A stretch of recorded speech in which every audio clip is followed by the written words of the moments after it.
Here we go, the main event, WWE Battleground, brought to you by Taquis. I don't even know what the fuck Taquis is, but the main event, John Cena in the Fatal 4-Way going up against Randy Orton, Kane, and Roman Reigns getting his first WWE Championship title shot right here. Sort of hidden in the background of this. You know, many people are not going to remember this as his first shot to go after the championship. Well, then again, he was in the Money in the Bank, so he could have won the championship there, so I guess that might have been his first championship match. But I think when everybody thinks of their first chance going after the title, you always think of that one-on-one shot. When it's Roman versus Cena one-on-one, somewhere down the road, that's going to be a match that has to happen, whether if it's a match that's just sort of thrown onto one pay-per-view somewhere along the way, or whether if it's going to be a WrestleMania match, one for everyone to remember for years to come, sort of setting in stone the Roman Reigns turn, push him to greatness that everybody thinks he's going to be, where he becomes the new Rock at the WWE.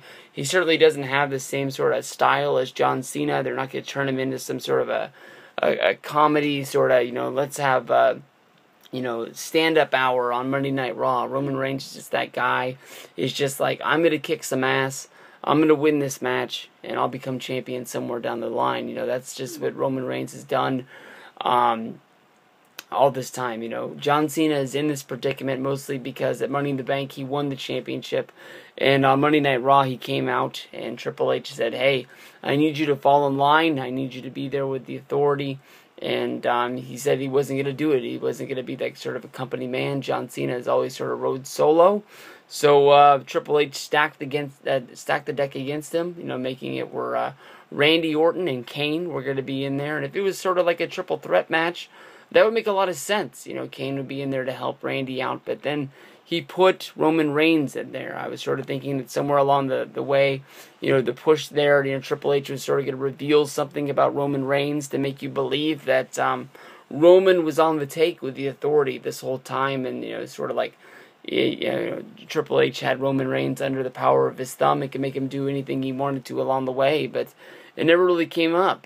Triple H and Stephanie desperately tried to make sure Roman Reigns wasn't going to be added to the Money in the Bank match to go after the title, and then just put him in there. It doesn't really make sense. They don't want Cena to be the champion, so what makes it any better if Roman Reigns ends up winning this match? Just because you got these guys in there doesn't mean that Randy's going to be there. And, Triple H and Randy Orton openly talked bad about Kane, calling him a pawn in their chess game. Who's to say if Kane didn't sit down and watch Monday Night Raw after that, basically, and just find out that that's what they think? Or who's to know that somebody in the locker room is going to walk over to Kane and sort of reveal to him that, that Triple H and Randy Orton are sort of playing him. They don't really feel like he has a shot to win this whole deal. But, Kane sort of spoke up for himself on Monday Night Raw, delivering the chokeslam. And then Randy Orton walked up to him and just gave him that RKO. It seemed like Randy Orton jumped 6 feet off the ground in order to land that damn thing. But, these guys in this match, Kane's been there forever. Cena and Orton have done this 1,000 times. Roman Reigns is the guy that they've pretty much put in predicaments knowing that he's not going to look bad because of how well they need him to look for the future. They're going to go out there and going to deliver us a good match. And I'm sure the last few minutes of this match is going to be a spot fest in order to make you remember how great this match was, with basically, Kane hitting the choke slam, with Randy hitting the RKO on Kane for, Roman Reigns to come running through and spear Orton. Sort of like that, where you never know who's on top. To me, that's almost the way the Money in the Bank match was, where, Cena really wasn't even in the action. He just was the last guy to stand up, climb up the ladder, and pull the belts down. So I'm really looking for a good one. There's not really a whole lot of backstory to bring up to talk about this one. I'm picking Cena for the one factor that I just think that they're setting Cena up for the future.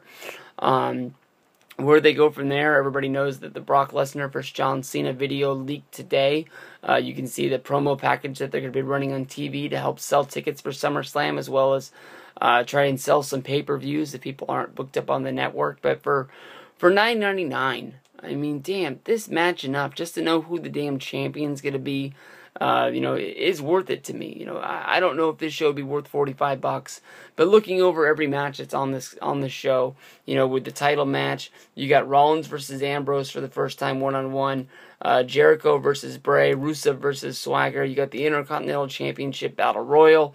You got Paige versus AJ. This is damn well paying for the WWE Network. Get on board, people. This is going to be a good one. Battleground pay-per-view. Round it on out. Peace out, everybody. We'll end it on this note.